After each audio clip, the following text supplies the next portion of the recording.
முதல் மரியாதைன்னு பண்ணார். அப்புறம் தெற்கத்தி பொண்ணு கலைஞர் டிவியில் வந்து இது இந்த மாதிரி நிறைய பண்ணி கொடுத்தேன். ரொம்ப அவருக்கு பிடிச்சு போயிடுச்சுன்னா பாராட்டுறதுக்கு இதே இல்லை. அவ்வளோ இதாக சொல்லுவார், என்னையா இப்படியா பண்ண நீ அப்படின்ற மாதிரி சொல்லுவார். அவருடைய படங்களில் வந்து ஃபஸ்ட்டு இசை பாட ஞானம் வேணுமா இல்லை இது வேணுமான்னு அந்த பாட்டு இருக்கு. ஆமாம், அந்த பாட்டு உண்மையாக எப்படி அவருக்கு தோணும், சங்கீதம் பாட ஞானம் அது ஞானம் உள்ளவர்கள் வேண்டும் அப்படின்றத, அது எனக்கு ரொம்ப வியப்பாக இருக்கும். எப்படி சார் முதல் படத்திலேயே அவர் மியூசிக் பண்ணுறாரு, அந்த முதல் படத்திலேயே இசை பற்றின ஒரு நிறைய சங்கதிகளோடு ஒரு பாடலை வைக்கிறாரு. அப்படி ஒரு தைரியம் வந்து யாருக்கும் வர எப்படி சார் வச்சுங்க தோணுச்சுன்னா சிரிக்கிறார், பயங்கரமா சிரிக்கிறாரு.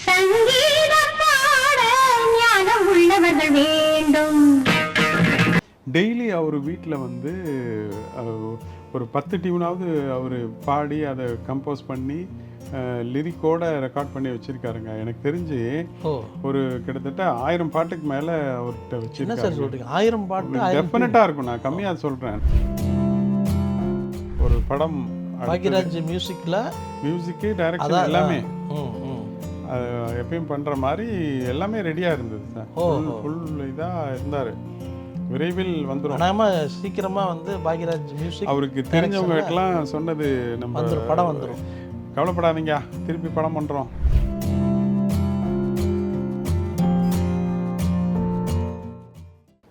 வணக்கம், இது வாவ் தமிழா. மறைந்த கலைஞர்கள் திரு பாரதி ராஜா, திரு பாக்யராஜ் அவர்கள், பாடகி எஸ் ஜானகி அம்மா அவர்கள், இந்த மூவரோடும் பழகிய நாட்களை பற்றி பேசுவதற்காக இசையமைப்பாளர் திரு தாஜ்னூர் அவர்கள் நம்மோடு இருக்கிறார். அவரோட பேசலாம். வணக்கம் சார். வணக்கம் சார். இப்போ சமீபத்தில் ஒரு பெரும் துயரமாக பாக்யராஜ் அவர்கள், பாரதி ராஜா அவர்கள், எஸ் ஜானகி அம்மாருடைய மறைவு பெரிய எல்லோரையும் வருத்தத்தில் ஆழ்த்தியது. அவர்களுடைய பழகிய அனுபவம், ஒரு இசையமைப்பாளராக அவங்களுடைய அனுபவத்தை பகிர்ந்துக்கங்க சார். கண்டிப்பாக. குறிப்பாக பாரதி ராஜா சார் அவரோட 2 இதில் நான் ஒர்க் பண்ணேன். படம் பண்ணலான்ட்டு சொல்லிட்டு இருந்தார், பட் அதுக்கான வாய்ப்பு அமையலை. பட் 2 அவருடைய மிக முக்கியமான ரீசண்டான சீரியல்களுக்கு நான் இசையமைச்ச ஒரு பெரிய அனுபவம் இருக்குது. அவர் சார் எப்படி பழக்கம்னா, எனக்கு ரஹ்மான் என்னென்ன சீரியல் இருந்தது? இது முதல் மரியாதைன்னு பண்ணார். அப்புறம் தெற்கத்தி பொண்ணு கலைஞர் டிவியில் வந்து இந்த இது, அது ஒரு மிக தெற்கத்தி பொண்ணு வந்து பெரிய இது. அதில் வந்து டைட்டில் சாங் வந்து ராஜா சார் பண்ணியிருந்தார். அதுக்கப்புறம் ஒரு சில இது நான் ஃபுல்லாகவே ஆர்ஆர் நான் பண்ணேன். டைட்டில் சாங் மட்டும்தான் ராஜா சார் பண்ணியிருந்தார். அதுக்கப்புறம் ஃபஸ்ட்டு எபிசோட்லேருந்து எல்லா ஆர்ஆர் நான் பண்ணேன். அது ஒரு மறக்க முடியாத ஒரு நிகழ்வு. எப்படி வேணுன்றத சீன் வராது நம்மளுக்கு. ஆக்சுவலி நான் கதையை சொல்லிவிடுவார். அவர் ஷூட்டிங்கில் தானே இருப்பார், அதனால் கதையை மட்டும் சொல்லிடுவார். இப்படியா இந்த சீன் நீ அதை ரெடியாக வச்சுக்கோ, ஏன்னாக்கா அது நேரம் தானே அந்த சீரியல்களுக்கு மிகப்பெரிய டைமிங். அதில் சொல்ல முடியாத அளவுக்கு அனுபவங்கள்லாம் இருக்கும். இப்படி சொல்லிடுவார். நான் அதுக்கான ஒரு கம்போஸ் பண்ணி அதை ஒரு சும்மா இது அனுப்பிச்சிடுவேன். அனுப்பிச்சா கேட்டால் சரியாக இருக்கியா, நீ அது கரெக்டாக சீன் வந்தவுடனே பாருன்னுவார். இந்த மாதிரி நிறைய பண்ணி கொடுத்தேன். ரொம்ப அவருக்கு பிடிச்சு போயிடுச்சுன்னா பாராட்டுறதுக்கு இதே இல்லை. அவ்வளோ இதாக சொல்லுவார், என்னையா இப்படியா பண்ண நீ அப்படின்ற மாதிரி சொல்லுவார். அதே மாதிரி நான் என்ன பண்ணேன், ஒரு மிக முக்கியமான சீன்கள் வருதில்ல, ஒரு டெத் சீனோ இல்லை ஒரு உற்சாகமான விஷயங்களுக்கு வந்து ஆர்ஆர் பண்ணுறதோட நான் தான் முதல்ல அது அந்த டைமில் ஃபஸ்ட்டு க்ரியேட் பண்ணதான் நான் சொல்லுவேன். ஒரு பாடலை சின்ன ஒரு பாடலாக பண்ணிவிடுவேன். அதை எமோஷனல் ஒரு டெத் இருந்ததுன்னா உடனே லிரிக்ஸ் மட்டும் கேட்டு உடனே பாடல் பண்ணிவிடுவேன். அது அவருக்கு ரொம்ப பிடிச்சி போச்சு. இன்னும் அது அவ்வளோ இது மாதிரி சினிமா மாதிரி பண்ணிட்டே அப்படின்ற மாதிரி சொல்வார். அதுக்கப்புறம் தான் நிறைய சீரியல்களில் அந்த மாதிரி ஒரு எமோஷனல் சாங்ஸ் வர ஆரம்பிச்சது. ஸோ ஃபஸ்ட்டு வந்து அதில் தான் பண்ணோம் நம்ம. ஆர்ஆரில் அங்கங்கே பிட் சாங்ஸ் நிறையா வந்தது. அந்த இது அது மறக்க முடியாத அனுபவங்கள் தான். அதில் எப்படி இருக்குன்னாக்கா, நம்ம இவர் சலீம் எடுத்தார் டைரக்டர், இவரா நம்ம தோத்தாத்திரி தான் அது கோஆர்டினேஷன். தோத்தாத்திரி சார் தான் அதில் கோஆர்டினேஷன் வருவார். என்ன ஒரு இதுனா, 8 மணிக்கு டிவியில் வரப்போகுது. என்கிட்ட எப்போ எத்தனை மணிக்கு தெரியுமா வரும், அதாவது கடைசி அந்த ரொம்ப ஃபாஸ்ட்டாக போயிட்டுருக்கிற நேரத்தில் ஒரு 7 மணிக்கு வருங்க என்கிட்ட. என்னங்க இது? 7 மணிக்கு தான் படமே வரும். ஆ. அதுக்கப்புறம் அதான் சொல்லிடுவார் சார், இது இந்த சீனு அப்படின்ட்டுன்னு. ஸோ அதை மேட்ச் பண்ணி நம்ம கரெக்டாக, அதுவும் அந்த சீன் பார்க்காமலே நீங்கள் மியூசிக் பண்ணிருக்கீங்க. ஓரளவுக்கு சொல்லிடுவார் சார். சொன்னதுக்கப்புறம் நான் அது ஒரு ஒரு 10 தீம்ஸ் இருக்குன்னா 10 தீம்ஸ் ரெடியாக வச்சுருப்போம் நம்ம அந்த இது. பட் அது எடுத்து அப்படியே மேட்சிங் ஆகாது, அந்த சீன் இன்பிட்வீன் மாறி மாறி போயிட்டுருக்கோம். அது போட்டு மேட்ச் பண்ணுறதுக்கே 2 ஹவர்ஸ் 3 ஹவர்ஸ் இருந்தால் தான் ஓரளவுக்காவது பண்ண முடியும்.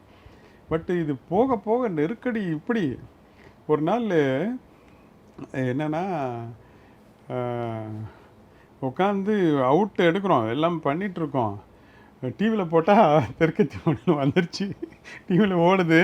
எங்கிட்ட வந்து இங்கே தான் இருக்குது, இங்கே தான் இன்னும் போகல, அவர் தோத்தாதிரி போகல. ஐயோ. அந்த மாதிரி வந்ததே ரொம்ப லேட்டாக, அன்றைக்கி 7:30 மணிக்கு தான் வந்தது. அதுக்கப்புறம் எல்லாம் போட்டு போஸ்ட் பண்ணி அவர் வண்டி எடுத்துக்கிட்டு போகிறாரு. போனால் போலீஸ் வேறு, சீக்கிரம் போகணும் அவர் வந்து சொன்னது என்கிட்ட. அப்புறம் போய் அதை இது பேர்ன் பண்ணி அதுக்கப்புறம் வந்தது. ஒரு 7-8 நிமிஷம் டிலேவாக போச்சு அன்னைக்கு அந்த இது. ஸோ இந்த மாதிரி ஒரு நாள் 2 நாள் இல்லை, அடிக்கடி நிகழ்கிற இது இப்படி தான் இருக்கும்.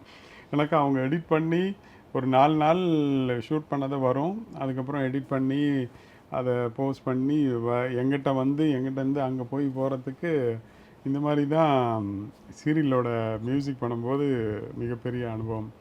அதே மாதிரி அடுத்தது வந்து இது முதல் மரியாதை, அதில் டைட்டில் சாங் நானே பண்ணேன் ஃபுல்லாகவே.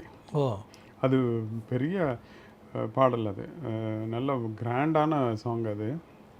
அது ஃபுல்லாக சாரே வந்து நம்ம ஸ்டுடியோவில் கிட்டத்தட்ட 1 வாரம் அந்த இதுக்காகவே ஒர்க் பண்ணோம். பெரிய செலவு பண்ணாங்க அந்த இதுக்கு. அதில் வந்து பார்த்துட்டு சார்கிட்ட சொன்னேன், சார் பேர் எங்கேயோ வரும் இல்லையா சார், மெயின் கார்டில் போட்டால் சந்தோஷமாக இருக்கும்னு. உடனே என்ன பண்ணார், அந்த இதில் நான் அந்த காமிக்கிறேன் பாருங்கள், அதில் வந்து கதை போட்டு கலைஞர் கருணாநிதி, டைரக்ஷன் பாரதி ராஜா, இசை தாஜ்னூர்னு போட்டது. உண்மையாகவே அந்த கார்டுக்கு இன்னும் மறக்க முடியாத ஒரு சினிமா இதுக்கு வந்தது அந்த ஒரு கார்டு போதும் எனக்கு அப்படின்ற மாதிரி ஒரு மனநிலை அதை பார்க்கும்போது. இப்போ பாக்யராஜ் அவர்களோட கடைசி காலங்களில் அவங்களோட நெருக்கமாக பழகியிருந்தார் அப்படின்னு கேள்விப்பட்டிருக்கேன். அது என்ன, எப்படி அவருடைய அணுகுமுறை இருந்தது உங்களுக்கு? அவர் நல்ல நண்பர் தான் நம்மளுக்கு. அப்பப்போ பாக்யராஜ் சார் அந்த இசையமைப்பாளன்ற இதில் ரீசெண்டாக நான் அந்த ஒரு புக்கு எழுதியிருந்தேன் இல்லையா, தரணி ஆளும் கல்வி இசைன்ட்டுன்னு, அதை நான் கொடுத்துருந்தேன். அவர் அதை படிச்சுட்டு அவருக்கு ரொம்ப இம்ப்ரெஸ் ஆகிடுச்சு. ஒரு 3 நாள் தொடர்ந்து அதை ஃபுல்லாக படிச்சுட்டு என்கிட்ட பேசிக்கிட்டே இருந்தார். இது எப்படி சொல்கிறீங்க, அதில் ஃபுல்லாக டெக்னிக்கலாக நான் எழுதியிருப்பேன். அவர் மியூசிக் ஆல்ரெடி பெரிய நல்ல நிறைய விஷயத்தில் அனுபவத்தில் அவர் செஞ்சு பார்த்துருப்பார் இல்லையா, அதுவும் இதுவும் அவருக்கு கொஞ்சம் கிளாஷ் ஆகுது. இது இப்போ இன்றைக்கி நவீன கம்ப்யூட்டர் இதுக்கும் அவருடைய இதுக்கும், அதனால் அடிக்கடி பேச ஆரம்பித்தார் என்கிட்ட. அதுக்கப்புறம் ரொம்ப நல்ல பெரிய நட்பாயிட்டார். நம்ம ஸ்டுடியோவுக்கு அடிக்கடி வருவார். வந்துட்டு இதுதான் மியூசிக்கல் பற்றி அவர் இதெல்லாம் எப்படி பண்ண முடியும் இன்றைக்கி அப்படின்ற மாதிரி நிறைய விஷயங்கள் கேட்பார். அதில் அவருடைய அனுபவங்களும் நிறையா சொல்லுவார். அவ்வளோ இன்ட்ரெஸ்டிங்காக இருக்கும். அதெல்லாம் நல்லா பார்த்து வியந்தது. அந்த அவருடைய படங்களில் வந்து ஃபஸ்ட்டு இசை பாட ஞானம் வேணுமா இல்லை இது வேணுமான்னு அந்த பாட்டு இருக்கு. ஆமாம் ஆமாம், அந்த பாட்டு உண்மையாக எப்படி அவருக்கு தோணும், சங்கீதம் பாட ஞானம் அது ஞானம் உள்ளவர்கள் வேண்டும் அப்படின்றத. அது எனக்கு ரொம்ப வியப்பாக இருக்கும். எப்படி சார் முதல் படத்திலேயே அவர் மியூசிக் பண்ணுறாரு, அந்த முதல் படத்திலேயே இசை பற்றினா ஒரு நிறைய சங்கதிகளோடு ஒரு பாடலை வைக்கிறாரு. அப்படி ஒரு தைரியம் வந்து யாருக்கும் வர. எப்படி சார் வச்சிங்க தோணுச்சுன்னா, சிரிக்கிறார், பயங்கரமாக சிரிக்கிறார். எனக்கு அவர் அதை ஏதோ நான் கேட்டது அவருக்கு அவ்வளோ பல நினைவுகளை தூண்டிடுச்சுன்னு நினைக்கிறேன். சாதாரணமாக இருந்தவர் அதை கேட்டோடனே ரொம்ப சிரித்தார், ரசித்து. ஆமாங்க, அது அந்த டைமில் அப்படி இருந்தேங்க, அது எல்லாம் இளமை தாங்க அப்படின்றாரு. சார் உண்மையாகவே பெரிய விஷயம் சார் அப்படின்ட்டு சொன்னேன். இல்லை, அது வந்து வேற ஒரு அவர் அவருடைய கோபத்தை காட்டின ஒரு யா யா யா யா ஒரு ஒரு தொழில் முறையில் அவருக்கு தொழில் ஏற்பட்ட முறையில ஒரு சங்கடங்களை வந்து அந்த கோபத்தை கோபத்தில் வெளிப்படுத்துற ஒரு காட்சியா கூட இருக்கும்னு நான் அது நினைக்கிறேன். ஒரு வெற்றி பெரிய வெற்றி பெற்று அந்த இது. அந்த பாடலும் சக்சஸ், ஆமா படமும் ஆமாங்க. இப்போ அந்த டைம்ல நம்மலாம் எங்கேயோ ஊர்ல கிடந்தோம். பட் அதெல்லாம் நம்மளை பார்த்து என்னடா இது இப்படி ஒரு பாட்டா அப்படின்ற மாதிரி தோணுச்சு அந்த நேரங்கள்ல. ஆனா அது அந்த சங்கீதம் பாட ஞானமுள்ளவர்கள் வேண்டும் அப்படிங்கிற பாட்டு ஆமா. இல்லாம அவரே பாடினார் பாருங்க. அதான் பெரிய பச்சை மேல சாமி வந்து உச்சி மேல ஏறுதுங்க எடுடா தம்பி மேலும். அது பாடுறதுக்கு ஒரு பெரிய தைரியம் வேணும் இல்லை சார். அவர் பேசுவார், பாக்யராஜ் பேசுவார். அவருடைய மியூசிக் பண்ண பொண்ணு பார்க்க போறேன், ஆறாரோ ஆறிறாரோ, இதோட எல்லா பாடல்களையும் டைட்டில் சாங் வந்து அவர் பாடியிருக்காரு. அப்ப அதனால அவருடைய கோபம் யார் மேலே இருக்கு அப்படிங்கிறத தெரியுது நம்ம. அது ப்ளஸ் அந்த இசையை வந்து அவர் எந்த அளவுக்கு லைக் பண்ணாருன்னா, இப்போ சமீப காலமாக டெய்லி அவர் வீட்டில் வந்து ஒரு 10 டியூனாவது அவர் பாடி அதை கம்போஸ் பண்ணி லிரிக்கோட ரெக்கார்ட் பண்ணி வச்சிருக்காருங்க. எனக்கு தெரிஞ்சு ஒரு கிட்டத்தட்ட 1000 பாட்டுக்கு மேலே அவர்கிட்ட வச்சிருக்காரு. 1000 பாட்டு டெஃபினட்டாக இருக்கும். நான் கம்மியாக சொல்கிறேன்னா, ஒரு நாளைக்கு உட்காந்தா 10 டியூன் 20 டியூன் பண்ணுவார். கடந்த எனக்கு தெரிஞ்ச ஒரு 3 வருடமாக நல்ல பழக்கம் எனக்கு. 3 வருடத்தில் பாருங்களேன், ஒரு டெய்லினாக்கா 3-4 டியூனு 10 டியூன் போட்டுருவார். அது நம்ம கவிஞர்கள் தெரிஞ்ச ஆளுங்க தான் நம்ம போவாங்க. அப்புறம் ப்ரோக்ராமிங்கும் சில இதுக்கெலாம் போவாங்க. அந்த முழுமை அடைந்த பாடல்களே எனக்கு தெரிஞ்சு 1000 பாட்டு இருக்கும். ஃபுல்லாக அவரோட ஃபோனில் தான் வச்சுருக்காரு அந்த இதில் கம்போஸ் பண்ணி. அது நல்ல தபலா பிளேயர் ஒருத்தர். அவர்கிட்ட வந்து பல வருடங்களாக அவர் மியூசிக் பண்ண ஆரம்பித்தார் இல்லையா. ஒரு சார்கிட்ட ராஜா சார்கிட்ட கோவம் போட்டு வராரு. வந்துட்டு நான் என்ன அவர் சொன்னது தான் இது எல்லாமே. பயங்கர கோவங்க. வந்து அன்னைக்கு ஃபுல்லாக எனக்கு தெரிஞ்சு ஒரு 10-20 சிகரெட் பாக்கெட்டே நான் குடிச்சிட்டு ரூமில் உட்காந்துங்க. ரூம் ஃபுல்லாக புகை. அவ்வளோ கோவம். இது என்ன பண்ணுறதுன்ட்டுன்னு அப்படியே. எந்த படத்துக்கு போகும்போதுன்னு சொன்னாரா? எல்லாம் சொன்னார் டக்குன்னு. நான் அதுக்கப்புறம் டென்ஷனோட வந்து சிகரெட்டை ஊதி தள்ளி நேராக வண்டி எடுத்துகிட்டு மயிலாப்பூருக்கு போய் ஒரு ஃபஸ்ட்டு ஹார்மோனியம் வாங்கிட்டு வந்துட்டாரான். வாங்கிட்டு வந்து என்ன பண்ணுறது, இப்போ எப்படி இது பண்ணுறதுன்னு பார்க்கும்போது தான் இவருடைய ரொம்ப நாள் நல்ல நட்பில் இருக்கிற மாஸ்டர், இந்த இவர் கீபோர்ட் பிளேயர் இருக்காரு ஜெய்யோட அப்பா வந்து இவருக்கு ரொம்ப க்ளோஸாக. அவரும் பெரிய மியூசிஷியன், இது ஒரு பாட்டு வாத்தியார். அவர்கிட்ட தான் சில நேரம் படித்து இருந்திருக்காரு அவர். அப்போ ஞாபகம் வந்துச்சேன், இவரோட ஞாபகம் வந்தோடனே அவர் கூப்பிட்டு, நான் இப்படி படம் பண்ணுறேன், பண்ணலாமா, மியூசிக் பண்ணலாமா அப்படின்னு கேட்டோடனே, பண்ணலாம் தாராளமாக பண்ணுங்கள், டியூன் தான் உங்களுக்கு நல்லா தெரியும், அது எப்படின்றத நான் சொல்லித்தரேன்னொடனே அதுக்கப்புறம் ஒரு பெரிய கான்ஃபிடென்ட் வந்துச்சேன் அவருக்கு. இவர் வச்சதுக்கப்புறம் அவர் ஹார்மோனியம் எல்லாமே வாசிப்பாங்களாம். ஸோ இவர் சொல்ல ஒரு ரஃப்பாக சொல்ல அது டியூனாக ப்ராப்பராக அவர் பண்ணிகிட்டு இருந்தது பெரிய கான்ஃபிடென்ட் ஆகிடுச்சு இவருக்கு. அதுக்கப்புறம் அவருக்கெல்லாம் வீடெல்லாம் வாங்கி கொடுத்துருக்காருங்க. அப்படி வீடு வாங்கி கொடுத்து அவங்கள பர்மனெண்ட்டாக அங்கே வச்சு அவங்க அப்பா காலம் போன உடனே தான் ஜெய் அதுக்கப்புறம் இவர் வந்தார். ஜெய் வந்து இன்னைக்கும் வரைக்கும் அவர் எப்போ தவறினாரோ அதுக்கு முன்னாடி ஒரு 4 நாள் முடிக்கும் கம்போசிங் நடந்துச்சுங்க. 4 நாளுக்கு முன்னாடி கூட கம்போசிங் நடந்தது. ஸோ அவ்வளோ நாள் பண்ணியிருக்காங்க. அதுக்கப்புறம் ஜெய்லாம் வந்து ரஹ்மான் சாருக்கெலாம் பழக்கம். எப்படி பழக்கம்னு கேளுங்க. ஒரு நாள் இவர் கீபோர்டு வாங்குறாரு. இவர் தான் ஃபுல் பீக்கில் இருக்கார் இல்லையா. அப்போது கீபோர்டு, புது கீபோர்டு, இங்கே சரவணான்ட்டு ஒருத்தர் இருப்பார் இல்லையா, சரவணா ஆடியோன்ட்டு. அவர் டீநகரில் இருப்பார். சினிமா துறையில் முதல்ல எல்லாருக்கும் தெரியும். அவங்க தான் இந்த எக்யூப்மெண்ட்லாம் கொண்டாந்து கொடுப்பாங்க. அவர்கிட்ட இவர் வாங்கியிருக்காரு. வாங்கி அதை எப்படி பண்ணுறதுன்னு தெரில, ஜெய்க்கு தெரிலன்னொடனே பாக்கியராஜ் சார் அவர்கிட்ட கேட்டு, நான் ஒரு பையனை அனுப்புகிறேன் சூப்பராக, அவன் வந்து எல்லாம் சொல்லி தருவான் அவங்களுக்கு அப்படின்னாரான். யார் சரவணன் சொல்லியிருக்காரு. அப்புறம் பார்த்தா காலையில் இவர் வராராம். ஜெய்யா? ரஹ்மான் சார். அப்போ வந்து அவர் இதாக இல்லை, படம் பண்ணல, திலீப் தான் தெரியும். அதாவது பாக்யராஜ் சார் ஒரு இன்ஸ்ட்ருமெண்ட் வாங்குறாரு. ஆமாம், ஜெய் அப்போ கூட இருக்காரா? ஜெய் இருக்கார் கூட.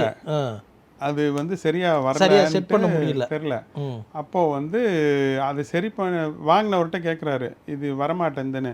இரு அது ஒன்றும் இல்லை, எல்லாம் சரியாக இருக்கும், ஒரு பையனை அனுப்புகிறேன், அவன் வந்து உங்களுக்கு சொல்லி தருவாப்லன்ட்டுன்னு. அப்போது இவர் வராராம்.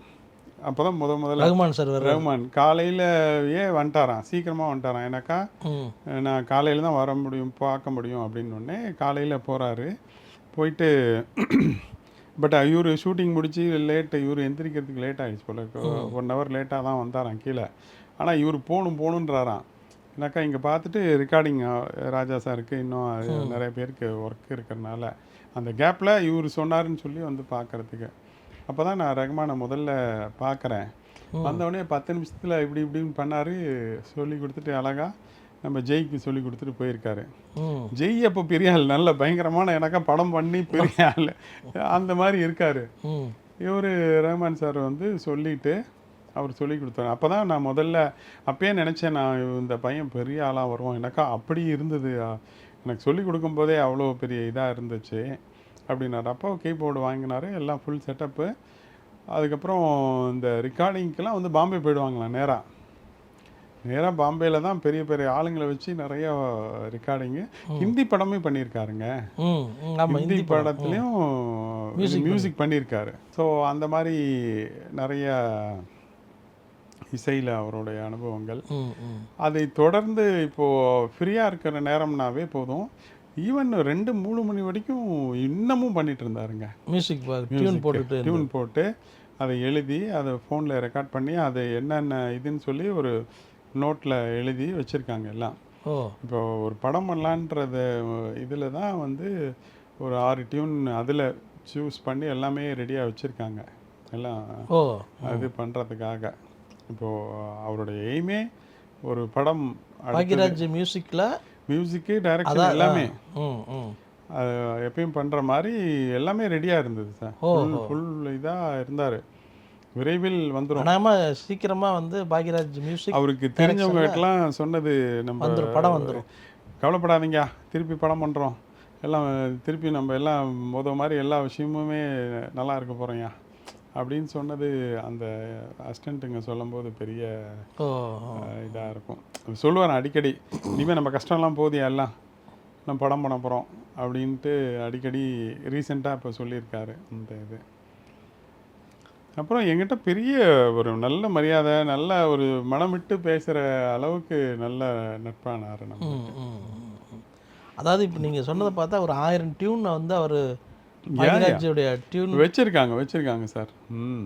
இது பெரிய ஆச்சரியமான விஷயம். ஆமாம் சார். அதுவும் சும்மாலாம் இல்லை, ஒரு கவிஞர், இந்த புது கவிஞர்கள்லாம் வராங்களே அவங்கள எல்லாத்தையும் வைப்பாங்களாம் அங்கேயே. அதுலேயே நல்ல கவிஞர்கள்லாம் அவங்க பாராட்டி அதுக்கெல்லாம் நிறையா இதெல்லாம் பண்ணியிருக்காரு. எப்படியும் குறைஞ்சது அந்த ஒரு நாளைக்கு ஒரு 5000-10,000 செலவு பண்ணுறாரு சார். இன்னும் பண்ணிட்டு இருக்காரு சார். இந்த கீபோர்ட் பிளேயருக்கும் தரணும், ஆமாம், ரிதம் வாசிக்கிறவங்களுக்கும் தரணும். அது அவங்க மேடம்த்துக்கெல்லாம் டென்ஷன் ஆகும் போல இருக்கேன், என்னங்க எதுக்குங்க அப்படி டெய்லி ஸ்பெண்ட் பண்ணுறீங்கன்ட்டு. பட் அவருக்கு அதுதான் பெரிய ரிலீஃப் கொடுத்துருக்கு. அதுக்கப்புறம் கேரம் போர்ட் பிளேயர் சார். அவர் மிகப்பெரிய carrom board player sir, ultimate carrom board player அவர். அவர் இசை அடுத்த கட்டம் வந்து கேரம் போர்டு, அதுவும் ஹைடெக்காக கேரம் போர்டு வச்சு நல்ல அதுக்குன்னு ஸ்பெஷலாக 2-3 பேர் இருக்காங்க, அவங்கள வர வச்சு கேரம் போர்டு. இதுதான் அவங்களுடைய ஃப்ரீ நேரங்களில் அவருடைய காலங்களாக நடந்தது. அவருடைய பொழுதுபோக்கு இந்த மாதிரி பொழுதுபோக்கு இப்போ ரீசெண்டாக இருந்தது இதுதான். ஜானகி அம்மா அவர்களுடைய மறைந்த பாடகி ஜானகி அம்மா அவர்களுடைய அந்த நினைவுகள் உங்களுக்கு என்ன இருக்குது? ஆமாம் சார், உண்மையாகவே நாம் இருக்கும்போது அவங்களாம் பார்த்தோன்றது ஒரு மிகப்பெரிய வரம் தான் நான் சொல்லணும். அதாவது நம்ம சின்ன வயசுலேருந்து அவங்களுடைய இதை கேட்டுட்டு வரோம். என்னென்ன மாதிரி ஒரு குழந்தை தான் பாடிச்சுன்னு நினச்சிட்டு இருந்தால் பார்த்தா இவங்க பாடியிருக்காங்கன்றது அவங்களுடைய நாலேஜ் இருக்கே. ஆக்சுவலாக ஒரு டோன்லேருந்து இன்னொரு டோனுக்கு ஷிஃப்ட் ஆகி பாடுறோன்னு வச்சுக்கோங்களேன், பக்கத்தில் நம்ம டோன்லேருந்து கொஞ்சம் மாறி பாடினா ஒன்றும் பிரச்சனை இல்லை. பட் இங்கேருந்து இங்கே ஷிஃப்ட் ஆகி பாடும்போது சுதியும் சரி எல்லாமே மாறும், அது சரியாக வராது. பட்டு அப்படியே முழுமையாக ஷிஃப்ட் ஆகி அப்படியே பாடுறதுன்றது அவங்களால மட்டும்தான் முடியும். வேற அதாவது அவங்களுடைய யங் ஏஜ்லேயே ம் 85 வயதுக்கான பாட்டி பாடுற மாதிரி ஒரு பாட்டு ஆமாம் அப்படி வேணும்னு கேட்டு அந்த பாட்டை பாடியிருக்காங்க. அதாவது அதுதான் போடா போடா போக்க எள்ளு காட்டுக்கு தெக்க எங்க வீட்டு வைக்க உன்னை எங்க கொண்டு போய் வைக்க அப்படின்னு ஒரு பாட்டு. இவங்க அம்மா வந்து 85 வயசு உடைய ஒரு டோனில் பாடி டோன்ல வந்து பாடியிருக்காங்க, நடுங்கிக்கிட்டே பாடியிருக்காங்க. அது ஒன்று. குழந்தை மாதிரி பாடியிருக்காங்க. ஆமா ஜென்ஸ் ஆம்பளை மாதிரியும் பாடியிருக்காங்க. ஆம்பளை மாதிரி பாடி ஆம்பளை மாதிரியும் பாடியிருக்காங்களே. ஓ, அதெல்லாம் பெரிய இது. டாடி டாடி முத்துலிங்க ஐயா எழுதின பாட்டை வந்து பாடியிருப்பாங்க, மௌன கீதங்கள். ஆமாம், அதில் குழந்தை பாடுற மாதிரியே பாடியிருப்பாங்க. ம். அதாவது அவங்கக்கிட்ட பார்த்தது அவ்வளோ பெரிய திறமையும் இருந்து மிக எளிமை சார். ரொம்ப இப்போ ரஹ்மான் சார்கிட்ட பாடும்போது தான் அவங்கள நான் நேரில் சந்தித்து கொஞ்சம் கூட இருந்தது. முதல்வனே, அப்புறம் நெஞ்சினிலே நெஞ்சினிலே இதெல்லாம் பண்ணும்போது தான் பார்த்தது. நம்ம ரொம்ப சாதாரணமாக இருப்பாங்க. இப்போ காதல் கடிதம் தீட்டவே காதல் கடிதம் அந்த ரெக்கார்டிங்லேயும் கூட இருக்கு. அதுலேயும் இருந்தேன் சார். அந்த டைம்லாம் எப்படி அவங்க வந்து ரகுமான் சார்கிட்ட எப்படி இப்படி கேட்டு வாங்குவாங்க அந்த டியூனர் ரகுமான் சார்? இப்போ சார் ஒரு டியூன் பாடியிருப்பாங்களே, அதை கேட்டு கொடுத்தவங்க நல்லா இது மெமரைஸ் பண்ணிவிட்டு, இப்போ இவரு எஸ்பிபிங்கெல்லாம் சில பேர் சிங்கர்ஸ்லாம் என்ன பண்ணுவாங்கன்னா, இப்போ பாடுறவங்களுக்கும் அதுக்கும் பெரிய வித்தியாசம். ஓ இவங்களாம் வந்து மெமரைஸ் பண்ணிட்டாங்கன்னு வச்சுக்கோங்களேன், லிரிக் பார்க்காமையே பல்லவி ஃபுல்லாக பாடுவாங்க சார். ஓ ஆச்சரியமாக இருக்கும் அது. சும்மா இப்படி ரெஃபரன்ஸுக்கு வச்சுக்குவாங்களே தவிர, ஒரு பல்லவியை அப்படியே முழுமையாக பாடுவாங்க. End to end. சரணம் ஒன்று எடுத்தால் அப்படியே ஃபுல் சரணம் பாடுவாங்க. ரொம்ப ஆச்சரியமாக இருக்கும் இவங்க இப்படி பாடுறது. இப்போ வரவங்க அவங்க ஒரு ஸ்டைல் பயன்படுத்துகிறாங்க. ஒவ்வொரு லைனாக பஞ்ச் போய்க்கலான்ட்டுன்னு அது ஃபெசிலிட்டி இருக்குது நம்மளுக்கு. அதனால் ஒரு லைனாக ஒரு 6 லைன் இருக்குன்னா ஒவ்வொரு லைனாக பஞ்ச் பண்ணி பாடுவோம் இப்போ பாடுறது. இவங்க 8 லைன் இருந்தாலும் 8 லைனையும் அப்படியே பாடிடுவாங்க. ஒரே இதில் ஒரே மூச்சில் அப்படி பாடுவாங்க. ரெண்டாவது, இப்போது அந்த உள் வாங்கிட்டு ஓகே அப்படின்ற மாதிரி ஒரு எக்ஸ்ப்ரெஷன்ஸ் இருக்கலாம், அதெல்லாம் எதுவுமே இருக்காது இவங்களுக்கு. இப்படியே பார்த்துட்டு கேட்டுட்டு இருப்பாங்க. பாடும்போது தான் அதோட அப்படி வெளிப்படும். இப்போ நம்ம ஒன்று படிக்கிறோமா, ஓ இப்படி இருக்கா, ஓ இப்படி பாடணுமா அப்படின்றது ஒரு இது வெளிப்பாடு இருக்கும் இல்லையா? அந்த எந்த வெளிப்பாடும் இருக்காது. ரொம்ப சாதாரணமாக இருந்துட்டு அதோட பெரிய ஒரு அவுட்டாக கிடைக்கும். ஆமாம் ஆமாம்.